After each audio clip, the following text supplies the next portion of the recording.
1 Samuel 19, de 11 a 24, diz assim o texto da palavra de Deus. Porém Saul, naquela mesma noite, mandou mensageiros à casa de Davi, que o vigiassem, para ele o matar pela manhã. Disto soube Davi por Mical, sua mulher, que lhe disse: se não salvares a tua vida esta noite, amanhã serás morto. Então Mical desceu Davi por uma janela, e ele se foi, fugiu e escapou. Mical tomou um ídolo do lar e o deitou na cama, e pôs-lhe à cabeça um tecido de pelos de cabra, e o cobriu com um manto. Tendo Saul enviado mensageiros que trouxessem Davi, ela disse: está doente. Então Saul mandou mensageiros que vissem Davi, ordenando-lhes: trazei-mo, mesmo na cama, para que o mate. Vindo, pois, os mensageiros, eis que estava na cama o ídolo do lar, e o tecido de pelos de cabra ao redor da sua cabeça. Então disse Saul a Mical: por que assim me enganaste, e deixaste ir e escapar o meu inimigo? Respondeu-lhe Mical: porque ele me disse: deixa-me ir, senão te mato. Assim Davi fugiu, e escapou, e veio a Samuel a Ramá, e lhe contou tudo quanto Saul lhe fizera. E se retiraram ele e Samuel, e ficaram na casa dos profetas. Foi dito a Saul: eis que Davi está na casa dos profetas em Ramá. Então enviou Saul mensageiros para trazerem Davi, os quais viram um grupo de profetas profetizando, onde estava Samuel, que lhes presidia. E o Espírito de Deus veio sobre os mensageiros de Saul, e também eles profetizaram. Avisado disto, Saul enviou outros mensageiros, e também estes profetizaram. Então enviou Saul ainda uns terceiros, os quais também profetizaram. Então foi também ele a Ramá, e chegando ao poço grande que estava em seco, perguntou: onde estão Samuel e Davi? Responderam-lhe: eis que estão na casa dos profetas em Ramá. Então foi para a casa dos profetas em Ramá, e o mesmo Espírito de Deus veio sobre ele, que caminhando profetizava até chegar à casa dos profetas em Ramá. Também ele despiu a sua túnica e profetizou diante de Samuel, e sem ela esteve deitado em terra todo aquele dia e toda aquela noite, pelo que se diz: está também Saul entre os profetas. Oremos, meus irmãos, mais uma vez. Senhor amado, como é bom estar em Tua presença, reunidos no dia do Senhor, atendendo, Senhor, a santa convocação, sendo aceitos, mesmo imperfeitos, ó Deus, que somos, mas quando o Senhor nos olha, o Senhor nos vê por meio de Cristo Jesus, o Salvador. Daí aceitar os nossos louvores. Queremos rogar ao Senhor que venha nesta manhã santificar a nossa vida por meio da palavra que será pregada. Que o Senhor venha nos lavar, ó Deus. Que o Senhor venha nos fazer mais parecidos com o Senhor Jesus Cristo, o nosso irmão mais velho, aquele que redimiu as nossas vidas. Que o Senhor leve todo o nosso pensamento cativo ao conhecimento de Cristo, para a Tua própria glória, em nome de Jesus. Amém. Você confia em Deus? Ou deixa eu inverter um pouco essa pergunta. A sua confiança em Deus, a confiança que você diz ter em Deus, ela pode ser percebida na sua vida, nas suas atitudes. Quando nós olhamos para a vida de Davi, para este contexto em que ele está vivendo, nós percebemos isto na vida do ungido do Senhor. Lembre aí a história. Davi, mesmo em meio às adversidades, mesmo em meio ao risco de vir a morrer pelas mãos de Saul, ele continuou servindo o rei de forma humilde. Mas diante do perigo iminente, quando Saul de fato lançou contra ele a sua lança, ele acabou então fugindo para sua casa. Foi isso que você viu no contexto imediatamente anterior ao texto desta manhã. Essa foi a segunda vez que Davi escapou de Saul. Dê uma olhada no versículo de número 10, só para que você lembre. Procurou Saul encravar a Davi na parede, porém ele se desviou do seu golpe, indo a lança ferir a parede. Então fugiu e escapou. E essa expressão vai se repetir mais uma vez. E então Davi fugiu e escapou. E agora então Davi está em sua casa. E estando em sua casa, Saul manda homens cercarem a residência de Davi, com o intuito de matar Davi logo pela manhã. E isso leva Davi então a orar ao Senhor por livramento. Talvez você olhe para o texto e diga assim, mas o texto não está dizendo nada disso, pastor. Se você estiver atento ao culto e à liturgia, você vai lembrar o salmo que nós lemos aqui nessa manhã. Eu quero convidar você a abrir mais uma vez no salmo de número 59. E eu quero que você atente apenas ao título deste salmo.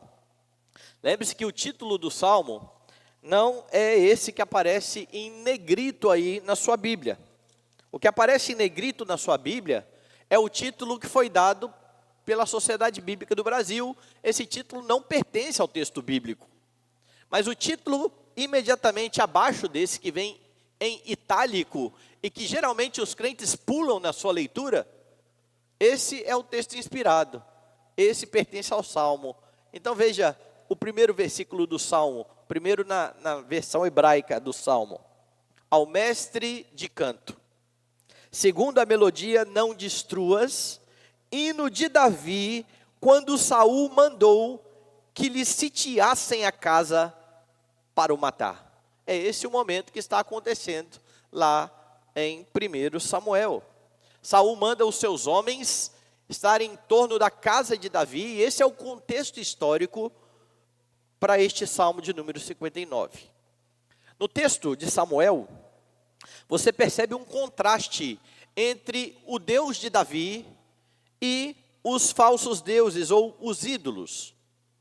Se alguém perguntasse, quisesse saber por que é melhor confiar em Deus do que confiar em ídolos, uma resposta bem curta seria: olha, Deus é real, Deus existe, os ídolos não.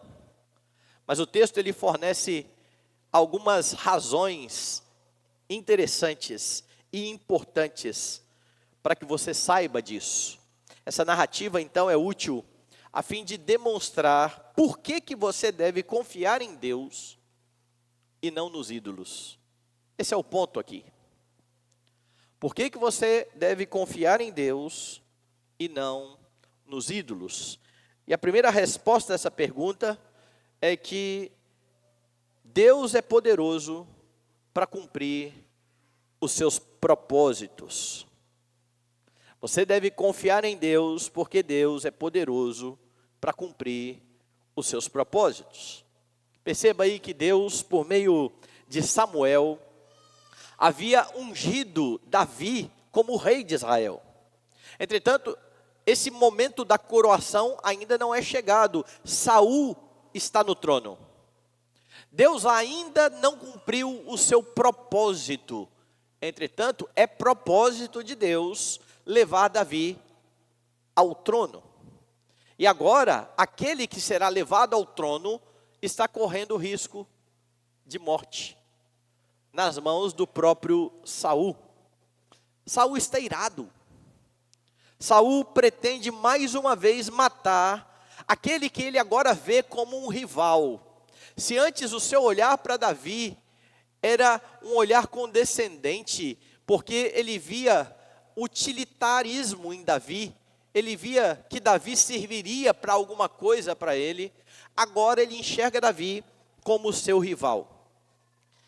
Mas Deus mais uma vez irá usar alguém da casa de Saul para livrar Davi. Da primeira vez ele usou Jonatas, agora ele está usando mais alguém da casa de Saul para livrar o seu ungido, porque Deus ainda não cumpriu o seu propósito de fazê-lo rei, e o propósito de Deus nunca será frustrado. Saul pode intentar contra Davi, mas Deus tem planos, Deus tem propósitos para a vida de Davi. E então Mical, filha de Saul e esposa de Davi, será um instrumento que Deus usará a fim de livrar o seu ungido. Dê uma olhada no verso 11.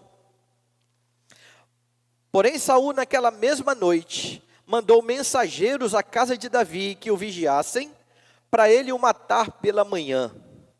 Disto soube Davi por Mical, sua mulher, que lhe disse: se não salvares a tua vida esta noite, amanhã serás morto. De alguma forma, Mical tomou conhecimento do plano do pai. Davi havia fugido. Saul atentou contra ele com uma lança. Ele se foi para casa. Mical toma conhecimento de que Saul mandou os soldados cercarem a casa de Davi. E ela avisa ao seu marido: olha, o meu pai vai te matar. Você precisa fugir. E ela mesma irá ajudar Davi a descer pela janela, a fim de escapar daqueles homens que Davi descreve lá no Salmo como sendo homens sanguinários. Quer ver? Dê uma olhada primeiro no verso 12, aí do texto de Samuel. Então Mical desceu Davi por uma janela e ele se foi, de novo a expressão, fugiu e escapou. Vá lá no Salmo de número 59 mais uma vez. No Salmo 59, nos versos 1 a 4, você tem assim: livra-me, Deus meu, dos meus inimigos. Põe-me acima do alcance dos meus adversários. Livra-me dos que praticam iniquidade e salva-me dos homens sanguinários. É assim que Davi está descrevendo estes homens que estão cercando a sua residência. Pois que armam ciladas a minha alma, contra mim se reúnem os fortes, sem transgressão minha, ó Senhor, ou pecado meu, sem culpa minha, eles se apressam e investem. Desperta, venha ao meu encontro e vê. E eu quero que você compare o texto de Samuel, o que está acontecendo, com a oração de Davi, nesse mesmo contexto, no Salmo 59, eu quero que você perceba aqui algumas questões. A primeira questão que eu quero que você tome aí conhecimento é que Davi tem plena certeza de que neste episódio ele tem total inocência.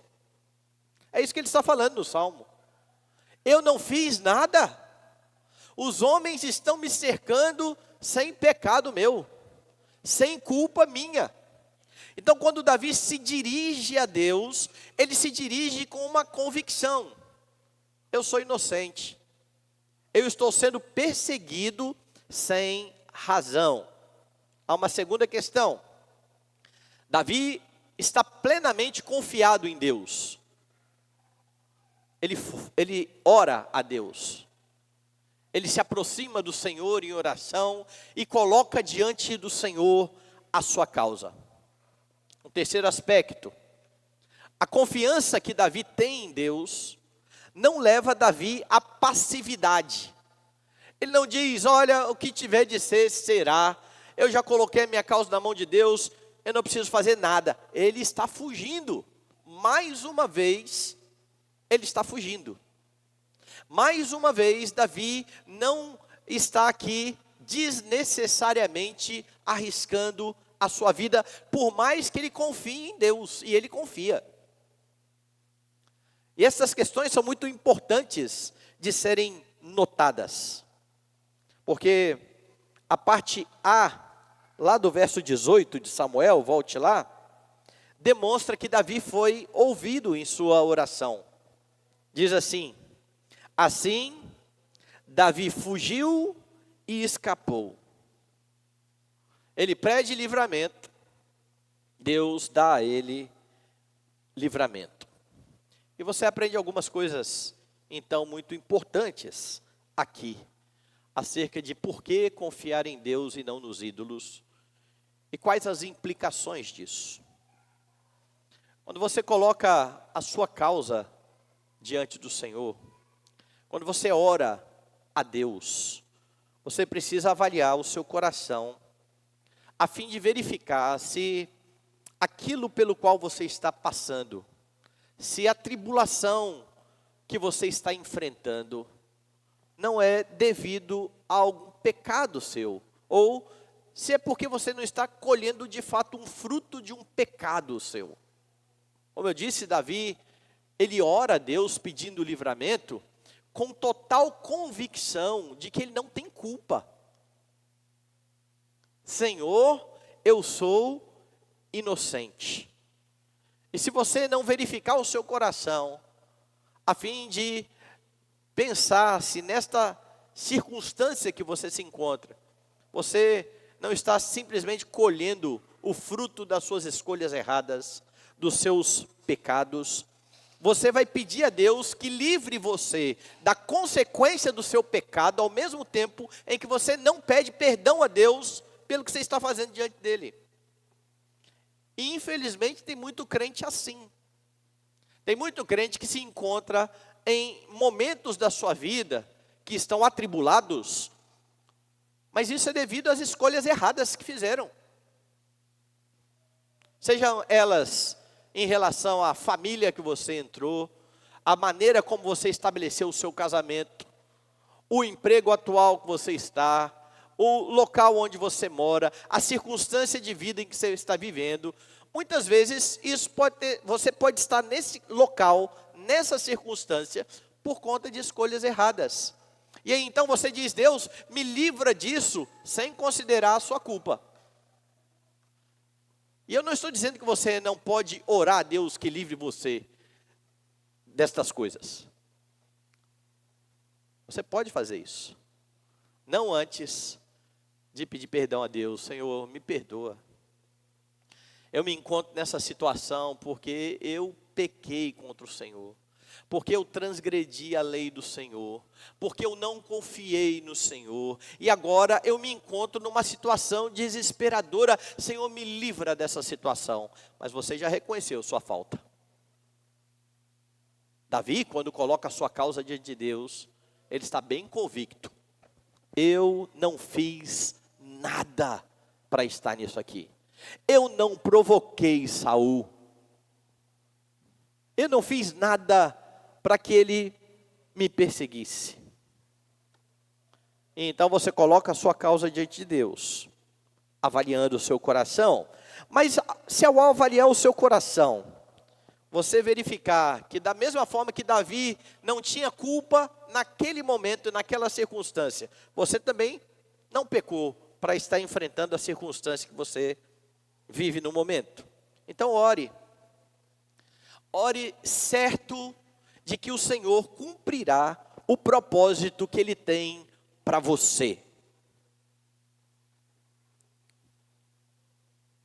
Ore na certeza de que Deus cumprirá o propósito que Ele tem para você. E por que eu estou dizendo isso? E por que é importante você entender isso? Porque Davi está sendo livrado. Deus tem um propósito na vida de Davi. Davi será coroado rei. Ele não pode morrer. Mas nós não sabemos quais são os propósitos que Deus tem para nós. E é por isso que muitas vezes você vai orar com a mesma convicção de Davi: eu não tenho culpa, e você não será livrado das suas circunstâncias. E você pode ter plena certeza disso, quando você olha para além de Davi, para aquele para quem Davi apontava. Quando você olha para o Senhor Jesus Cristo, dê uma olhada mais uma vez no Salmo 59. Perceba as palavras de Davi. No verso 3 ele diz assim: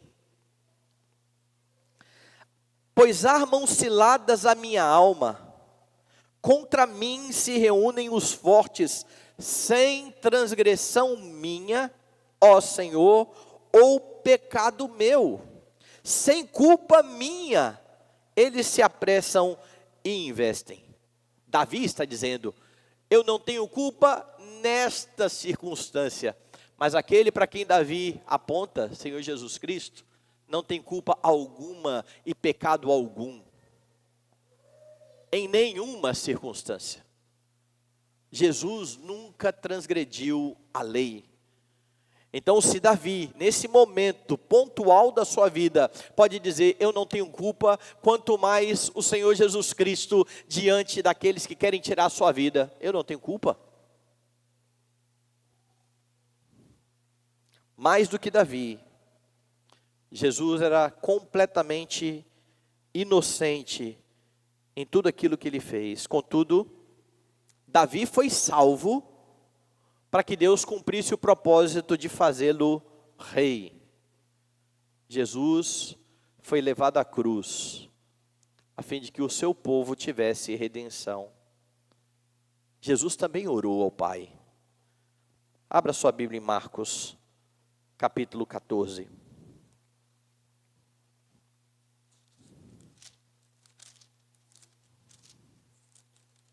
Verso 35. E adiantando-se um pouco, prostrou-se em terra e orava, para que, se possível, lhe fosse poupada aquela hora, e dizia: Abba, Pai, tudo te é possível. Passa de mim este cálice, contudo não seja o que eu quero, e sim o que tu queres. A semelhança de Davi, Jesus orou para que o Pai o livrasse deste momento de morte, mas orou submisso: que não seja o que eu quero, mas que o Senhor cumpra o seu propósito. O propósito de Deus para Davi era levá-lo ao trono. Ele não podia morrer. Deus o livrou da morte. O propósito de Deus para o seu filho era levá-lo à cruz, para que você não morresse, para que você tivesse vida. Os propósitos eram distintos. Você também não sabe quais são os propósitos que Deus tem para você, mas você precisa seguir o mesmo roteiro. Você vai se colocar diante de Deus, você vai pedir livramento, você sondará o seu coração, a fim de verificar se aquilo que você enfrenta não é fruto do seu pecado, e se for, você vai pedir perdão ao Senhor, e vai aguardar o que Deus tem para a sua vida, submisso, porque nem sempre, meus irmãos, o Senhor livrará os seus. Mas tudo o que Ele fizer, você pode estar certo de que é bom, agradável e perfeito. A semelhança de Davi, você também não ficará passivo. Você não sabe quais são os propósitos de Deus para a sua vida. Então você ora e você faz aquilo que estiver ao seu alcance e que não for pecaminoso, a fim de se livrar da circunstância que está atribulando a sua vida. Piedosamente, haja diante de Deus e confie naquele que cumpre cada um dos seus propósitos. Mas volte ao texto. Davi foi livrado e partiu em busca de Samuel. Samuel estava a cerca de 3 quilômetros de onde Davi estava. E Samuel estava no meio de uma espécie de escola de profetas. Havia ali com ele vários outros profetas. Do outro lado, Saul está bem informado. O seu serviço de inteligência está atuando bem, porque ele sabe quais são os passos de Davi. Ele é informado que Davi foi procurar Samuel, e ele então vai mandar 3 grupos distintos de guardas para prender Davi. Posteriormente, ele mesmo vai até aquele local, e você verá então Deus frustrando o plano de Saul mais uma vez. Veja aí a partir do verso 18, o texto diz assim: assim Davi fugiu e escapou, e veio a Samuel a Ramá, e lhe contou tudo quanto Saul lhe fizera, e se retiraram ele e Samuel, e ficaram na casa dos profetas. Foi dito a Saul: eis que Davi está na casa dos profetas em Ramá.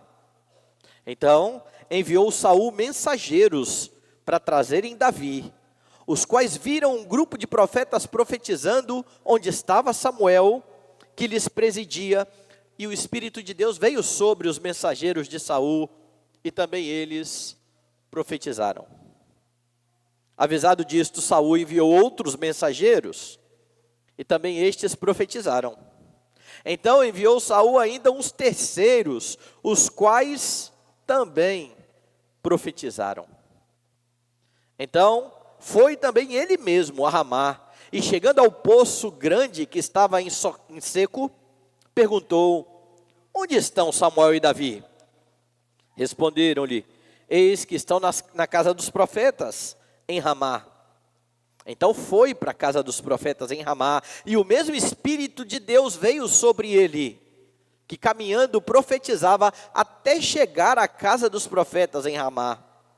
Também ele despiu a sua túnica e profetizou diante de Samuel, e sem ela esteve deitado em terra todo aquele dia e toda aquela noite, pelo que se diz: está também Saul entre os profetas. E eu quero mais uma vez que você atente aos detalhes. Possivelmente o Salmo 59, como eu disse, foi escrito em algum momento dessa história. Ou quando Davi estava fugindo de casa, ou quando Davi já estava aqui, nos profetas, certo? O que você percebe aqui é o Espírito do Senhor livrando o ungido, livrando a Davi. Os homens estão furiosos atrás de Davi. E estes homens que estão furiosos, quando chegam perto de onde Davi estava, não conseguem prender Davi, porque eles são tomados pelo Espírito do Senhor e dão glória a Deus, eles profetizam. Deus faz cessar a fúria dos seus inimigos, e ele vai fazer isso por 3 vezes, com os 3 grupos de profetas, todos ímpios. Todos ímpios. Não há conversão desses homens. Não há conversão dos soldados, mas cada um desses soldados será impedido pelo Espírito. E como o Espírito faz isso? Faz com que eles profetizem. Eles estão aqui dando glória a Deus.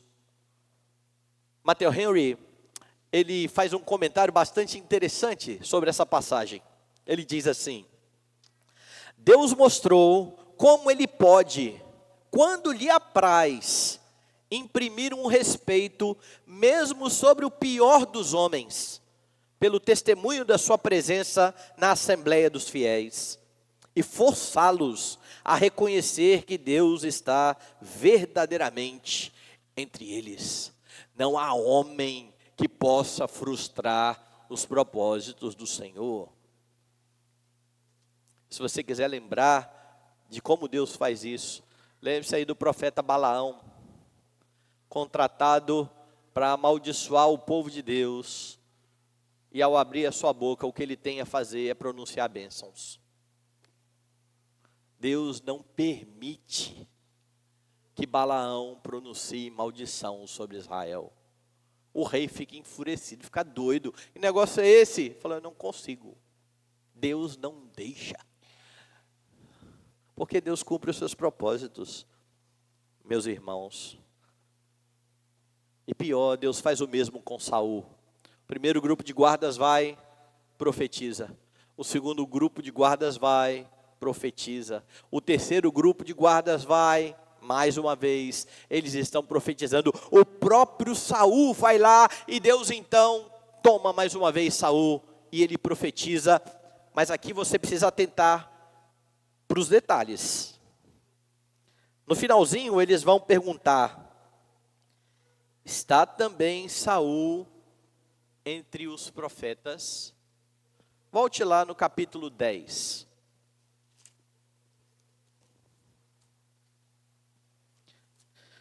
Dê uma olhada no verso 9. Sucedeu, pois, que virando-se ele para despedir-se de Samuel, Deus lhe mudou o coração, e todos estes sinais se deram naquele mesmo dia. Chegando eles a Gibeá, eis que um grupo de profetas lhe saiu ao encontro. O Espírito de Deus se apossou de Saul, e ele profetizou no meio deles. Todos os que dantes o conheciam, vendo que ele profetizava com os profetas, diziam uns aos outros: que é isso que sucedeu ao filho de Quis? Está também Saul entre os profetas? Esse é o episódio em que Deus usa Saul, um ímpio, para cumprir o seu propósito de punir Israel. Israel havia rejeitado a Deus. E Deus disse: vocês querem um rei como os das outras nações? Eu vou dar um rei a vocês. Um rei que vai se servir de vocês. Levanta Saul. Saul é ungido, é usado pelo Espírito a fim de cumprir o propósito de Deus. Ele chega a profetizar. Este homem não é crente. E as pessoas que conheciam Saul estão espantadas. Saul profetizando. Está Saul entre os profetas. Saul será rejeitado. Deus escolhe o homem segundo o seu coração. E agora Saul está ao encalço dele. Saul tenta matar aquele que será ungido rei em seu lugar. E o Espírito de Deus o impede. E a semelhança do primeiro episódio, ele também profetiza, levando as pessoas a perguntar a mesma coisa.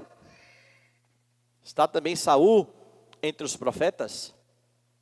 Mas quando o Espírito do Senhor toma Saul, algo acontece aqui. Na primeira vez, ele está sendo ungido para ser o rei. Agora, diz o texto, verso 24. Também ele despiu a sua túnica. E aqui não é que Saul ficou pelado. Ele se despe da túnica real, tomado pelo Espírito Santo e profetizando e dando glória a Deus, o que indica que Deus está de fato retirando dele o reino. E ele fica cerca de 24 horas deitado, profetizando, em vez de ter matado a Davi. Porque ainda que Saul tenha planos de matar Davi, há um Deus que tem planos maiores do que os de Saul. Saul não é poderoso para cumprir os seus planos. Deus é. Deus é. Você deve confiar nesse Deus que frustra aqueles que se colocam contra Ele. Como eu disse, não é uma conversão que está acontecendo aqui. Saul é ímpio. Os soldados são ímpios. O que acontece é Deus mostrando todo o seu poder. E o quanto Ele é poderoso para fazer aquilo que Ele quer fazer.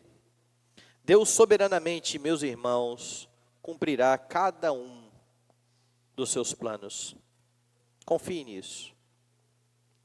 E se você estiver bem convicto dessa verdade, você experimentará paz no seu coração. Aquela paz que o Novo Testamento diz que excede todo entendimento. Então, sendo livrado ou não das suas tribulações, saiba que aquilo que está ocorrendo em sua vida tem propósitos. E os propósitos são de um Deus sábio e santo. É por isso que você pode fazer coro com Paulo, que afirma que todas as coisas cooperam para o bem daqueles que amam a Deus e que são chamados segundo o seu propósito. Os homens, eles podem tentar se colocar contra o Senhor, mas eles sempre serão frustrados.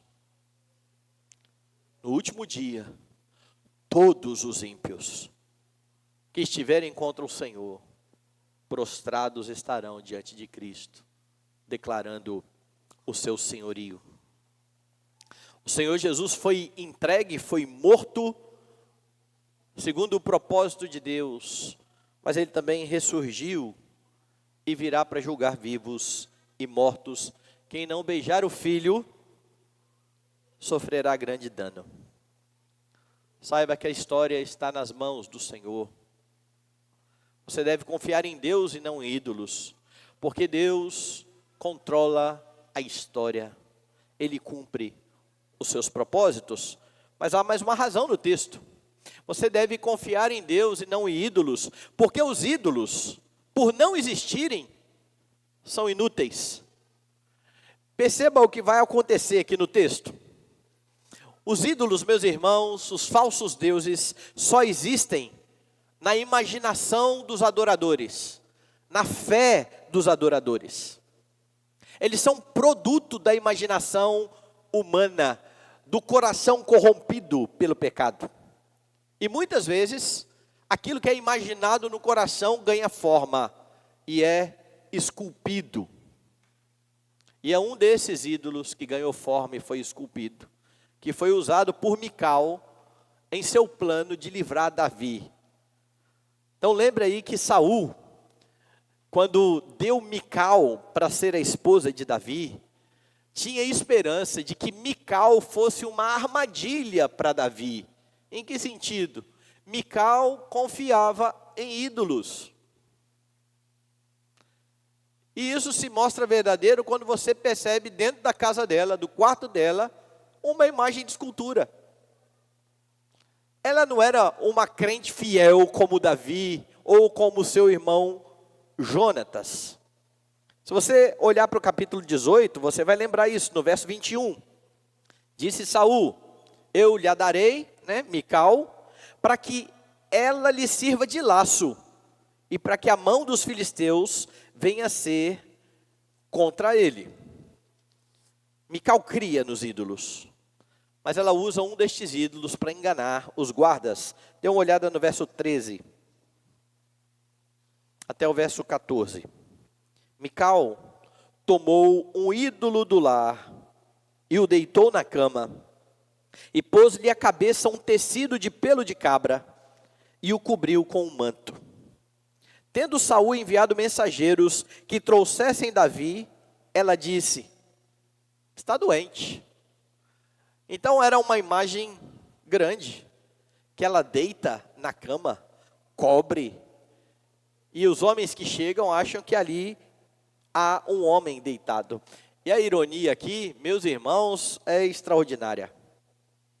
Um falso Deus, pretensamente poderoso, só serviu para simular aquilo que ele também não é, um homem. Porque ele não é Deus de verdade e ele não é homem de verdade. É um boneco que está sendo usado para enganar. E muitos se prostram diante dele. Os ídolos não valem nada. Não servem para nada. Ela mente. Os ídolos, eles não atuaram em favor de Mical. Onde está o poder? Deus está atuando em favor de Davi. Providencialmente, Deus fez com que Davi soubesse por Jonatas que ele corria risco de morte e ele fugiu. Providencialmente, Deus fez com que Mical dissesse a Davi do seu risco. Ele fugiu. Milagrosamente, Deus barrou os soldados furiosos, fazendo eles dar glória a Deus, profetizarem O que os ídolos estão fazendo por Mical? Nada. Porque os ídolos nada podem, eles não existem. Entretanto, a mentira de Mical foi acreditada pelos guardas. Eles voltam sem Davi, Saul fica irritado, diz, olha, traz ele na cama, eu vou matar ele doente. E então, os guardas voltam, e aí é que eles vão descobrir a farsa. Verso 15. Então Saul mandou mensageiros que vissem Davi, ordenando-lhes, trazei-mo mesmo na cama, para que o mate. Vindo, pois, os mensageiros, eis que estava na cama o ídolo do lar, e o tecido de pelos de cabra ao redor da sua cabeça. E agora eles olham e constatam a grande mentira. Eles de fato foram enganados. Entretanto, isso coloca Mical agora numa posição muito complicada diante do seu pai. Ela enganou o rei. É o seu pai, mas é o rei. Mais uma vez, não há ajuda dos ídolos. Mical tem que se virar sozinha.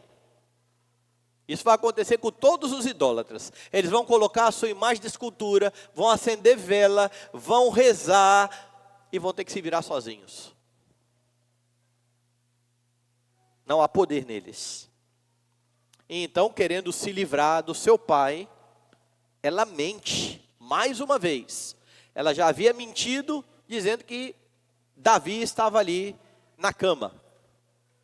Aí alguém diz assim, não, ela mentiu para salvar Davi.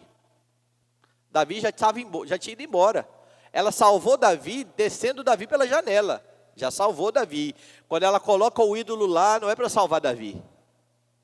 É para salvar a pele dela.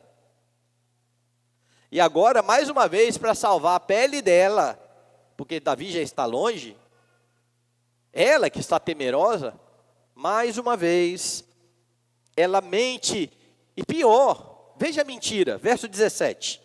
Então disse Saul a Mical, por que assim me enganaste, e deixaste ir e escapar o meu inimigo?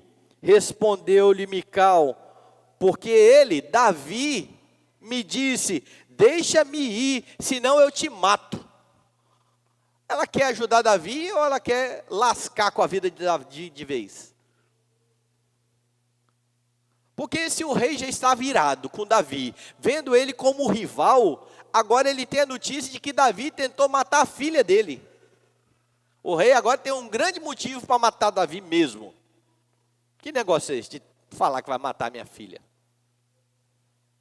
Mical mente para se proteger e lança injúria contra um outro. Ela quebra o 9º mandamento. Agora pense no contraste entre Davi e o seu irmão, Jonatas. Porque talvez alguém esteja aí com a mente fervilhando já, pensando assim, pastor, o que ele ia fazer? Como é que você age numa situação dessa? Então pense em Jonatas, irmão dela, da mesma família, temente a Deus. Jonatas era um crente fiel e confiado no Senhor, ele se arriscou, repreendendo o pecado do seu pai para salvar Davi. Jonatas não mentiu, Jonatas não inventou história, Jonatas foi na frente do seu pai, que era rei, e disse, o senhor está pecando contra Davi. Davi não fez nada contra o senhor. E o pai falou, é verdade, eu não vou matar Davi não. Jonatas, confiado em Deus, não precisou pecar para fazer o bem. Mical, que confiava nos ídolos, demonstra aqui toda a inutilidade dos ídolos, quando ela tem que pecar para se salvar. E coloca o outro numa situação ainda pior, porque a mentira sempre procederá do pai da mentira. Ainda que alguns digam assim, não, mas tem hora que tem que mentir. Mentira é sempre do diabo. É pecado. Esta mulher está morrendo de medo, ela não confia no Senhor Deus. Ela tem medo do seu pai. E para livrar do pai, vale tudo. Até pecar contra o Senhor. Por trás da mentira, meus irmãos, sempre está aquele que está também por trás dos ídolos. O diabo. Sempre que você não confia no Senhor, você coloca a sua confiança em outro lugar ou em alguém, você comete idolatria. Você tem outro Deus à frente do Deus verdadeiro. Você acaba incorrendo em idolatria quando você confia nos seus recursos, quando você confia na sua capacidade. E então, quando você percebe que não pode confiar nessas coisas, porque elas não conseguirão cumprir aquilo que elas prometem, elas não vão dar a você segurança, elas não vão dar a você estabilidade, paz, alegria. Em vez de se arrepender, muitas vezes, você acabará pecando para conseguir o que você deseja. Os ímpios, eles fazem isso o tempo todo. Os ímpios levantam ídolos no seu coração e vivem em função desses ídolos. Mas crentes, muitas vezes, podem incorrer nesse pecado. É por isso que João vai exortar aos crentes: filhinhos, guardai-vos dos ídolos. Numa epístola em que ele não falou nenhuma vez sobre imagem de escultura. Pode ler a epístola de João. Ele não fala em imagem de escultura, mas ele fala em concupiscência dos olhos, concupiscência da carne, soberba da vida, amor ao mundo. Cuidado com os ídolos. E este é um alerta, meus irmãos, que todo crente precisa ter em seu coração. A vida longe de Cristo, o único Deus verdadeiro, é uma vida vazia e sem esperança. Então, proclame Cristo àqueles que estão à sua volta e que confiam em ídolos. Lembrando que as pessoas podem até fazer coisas corretas. Mical está fazendo algo correto. Ela está ajudando Davi a fugir para não ser morto injustamente. Mas por não confiar em Deus, ela coloca tudo a perder, transgredindo os mandamentos do Senhor, tentando garantir a sua preservação. Então cuide, para não abrigar ídolos no seu coração. Cuide para manter os seus olhos firmados naquele que cumpre cada um dos seus propósitos. Por que você deve confiar em Deus e não nos ídolos? Primeiro, porque Deus é poderoso para cumprir os seus propósitos, enquanto os ídolos, por não existirem, são inúteis. Como Paulo vai afirmar aos Coríntios, meus irmãos, na primeira carta, sabemos que o ídolo de si mesmo nada é no mundo e que não há senão um só Deus. E este único Deus verdadeiro é o Senhor Jesus Cristo, que é um com o Pai e com o Espírito Santo. Você percebe no texto que o Pai soberanamente está cumprindo o seu propósito de enviar o seu Filho. Porque o propósito é levar Davi ao trono. Mas não só esse. O propósito é que de Davi venha aquele que vai se assentar no trono para todo sempre. Não é a vida de Davi que está em risco. É a vinda do glorioso rei, do ungido prefigurado por Davi. Você percebe no texto o Espírito de Cristo frustrando os planos maus dos homens, a fim de preservar Davi, que foi ungido por ele, pelo Espírito. O Deus Trino trabalhou pela salvação de Davi, para que o Filho bendito fosse dado ao seu povo. E o Deus Trino continua trabalhando para o seu povo, para a santificação da igreja, para a preservação dos crentes. Até o dia final, você será dia a dia santificado pelo Senhor, pois este é um dos propósitos que Ele anuncia que tem para o seu povo. Tirando o seu povo das trevas, trazendo para o reino do Filho do seu amor, formando neles o caráter de Cristo. Você não sabe todos os propósitos que Deus tem para a sua vida, mas há alguns que estão anunciados.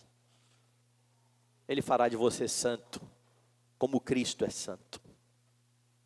Confie nisso. E junto da igreja que está sendo santificada, continue com os olhos fitos no Senhor de toda a glória. Nesse caminho até o dia final, você será tentado a colocar sua confiança e esperança em outras fontes que não o Senhor. Lute contra isso, no poder do Espírito Santo. Se você ceder à tentação, se você pecar contra o Senhor, reconheça a sua transgressão, peça perdão a Ele, porque Ele continuará cumprindo os seus propósitos na história, até a consumação do seu plano para a sua própria glória, até aquele dia em que todos aqueles que se levantam contra Cristo e a sua igreja serão inutilizados como os guardas de Saul, e não poderão fazer outra coisa senão dar glória àquele que se assenta no trono eternamente.